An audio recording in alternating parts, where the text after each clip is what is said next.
Di acara tahun baru ini, apa sih momen yang paling ditunggu? Libur tahun baru. Ngumpul-ngumpulnya itu cerita bareng, ketawa bareng.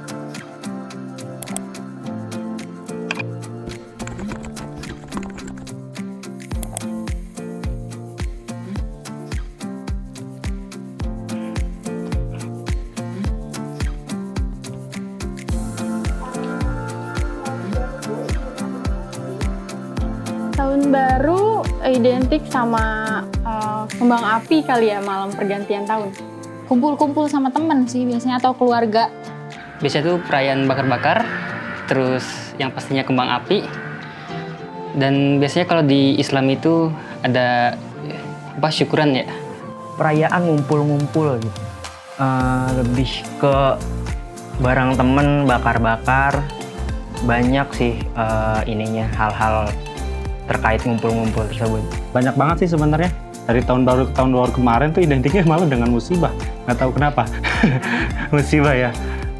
Banjir gitu, terutama Jakarta. Mungkin emang berbarengan ya, musim hujan itu masuknya di bulan Desember gitu. Di akhir juga termasuk, bahkan di awal ini juga, di awal tahun begitu. Mungkin kurang lebih itu sih.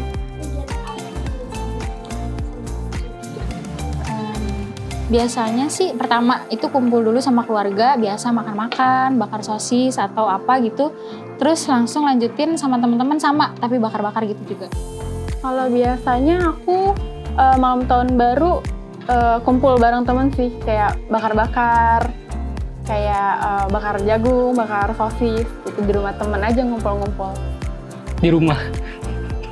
Di rumah biasanya tuh ya udah tidur gitu, nggak ngapa-ngapain.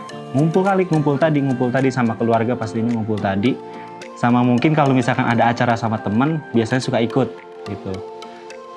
Biasanya di beberapa tahun lalu kalau emang nggak ada yang ngajak ngumpul-ngumpul tuh sendirian paling di rumah. Kalau nggak main game, ngerjain tugas. Paling kalau ada yang ngajak itu juga bakar-bakar doang sama keluarga, entah sama temen. Tapi biasanya kalau buat acara tahun baru itu lebih sukanya ngerayain sama teman atau sama keluarga?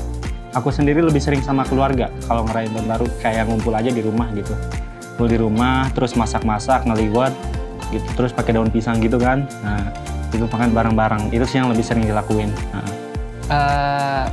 Sebenarnya sih sama keluarga. Ya kalau sama temen biasanya juga temennya tuh diajak ke rumah gitu. Lebih suka sama teman-teman sih. Kalau lebih seru sih ya sama temen. Karena kan kalau sama temen tuh ya lebih lepas aja gitu ya. Lebih seru sih sama teman-teman ya, karena bisa lebih asik aja gitu, nggak terlalu kaku, dan kemungkinan ya ada bisa lebih agak frontal sedikit. Kalau sama keluarga kan emang lebih hangat, cuma nggak bisa sebebas sama temen. Di acara tahun baru ini, apa sih momen yang paling ditunggu? Libur tahun baru. Ya, karena penat gitu, masuk terus di rumah. Liburan juga sama aja sih di rumah, yang penting nggak ada tugas gitu. Kalau acara sih ya pas pergantian tahunnya itu. Ngumpul-ngumpulnya itu cerita bareng, ketawa bareng, ngobrolin hal-hal random bersama. Lebih ke kumpul sama teman-teman kayak kebersamaannya gitu sama teman-teman. Nah, menurut KFK, perlu nggak sih merayakan tahun baru? Untuk beberapa orang sebenarnya perlu. Alasannya yang pertama itu karena untuk refreshing aja. Nggak sibuk di rumah, nggak sibuk sama kerjaan, bisa ada waktu ngumpul sama teman-teman. Ada beberapa orang bilang juga nggak perlu, karena mending istirahat aja, tidur, besok bisa bekerja, bisa beraktivitas lagi. Cuma kalau menurut saya sendiri sih perlu. Oh, nggak perlu sih, maksudnya bukan nggak perlu, tapi nggak harus kali ya, nggak harus merayakan tahun baru, itu hak masing-masing. Nggak harus ngerayain, tapi kalau misalkan mau merayakan ya silahkan, apa salahnya gitu loh. Sebenarnya nggak terlalu perlu sih sebenarnya, karena ya pas udah jam 00.00-nya itu biasa aja kayak hari-hari biasa, cuman ya itu kumpul sama teman atau keluarganya itu sih.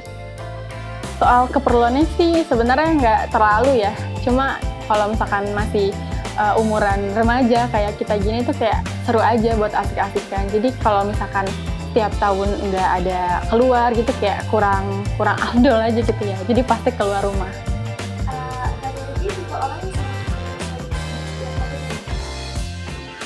Di tiap tahunnya nggak selalu sih, nggak selalu kayak gitu. Cuma kalau misalkan lagi kepikiran ya saya buat resolusi kayak gitu. Pasti. Karena kayak dari tahun sebelumnya kan belum tercapai nih, atau ada goals yang belum terlaksana. Nah, jadi pas di tahunnya tuh kayak gue harus gitu, gue harus mencapai goals gue itu gitu. Nggak ada sih buat aku sendiri. Lebih ke ya semoga aja tahun depannya lebih baik dari tahun sebelumnya. Sebelumnya lumayan sering di tahun 2018-2019, tapi di tahun 2020 kemarin karena saya sadar resolusi yang nggak ada yang berjalan, mungkin nanti nggak bikin lagi. Jadi menjalankan kehidupan seperti biasa aja. Kira-kira tuh tujuan dari buatnya resolusi itu apa sih menurut kalian?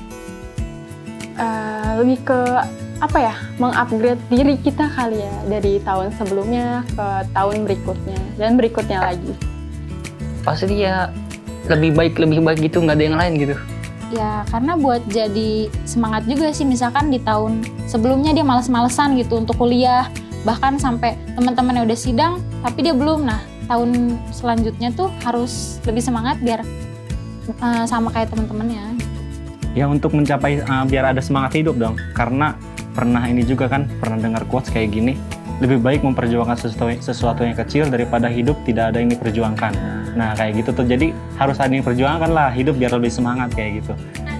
Kira-kira perlu nggak sih bikin resolusi itu untuk hidup? Menurut saya sendiri sih perlu. Jadi untuk ada tujuan aja, target untuk tahun ini. Jadi kalau misalkan nggak ada target untuk tahun ini sih, takutnya malah nggak ada perubahan yang signifikan dalam hidup gitu kan.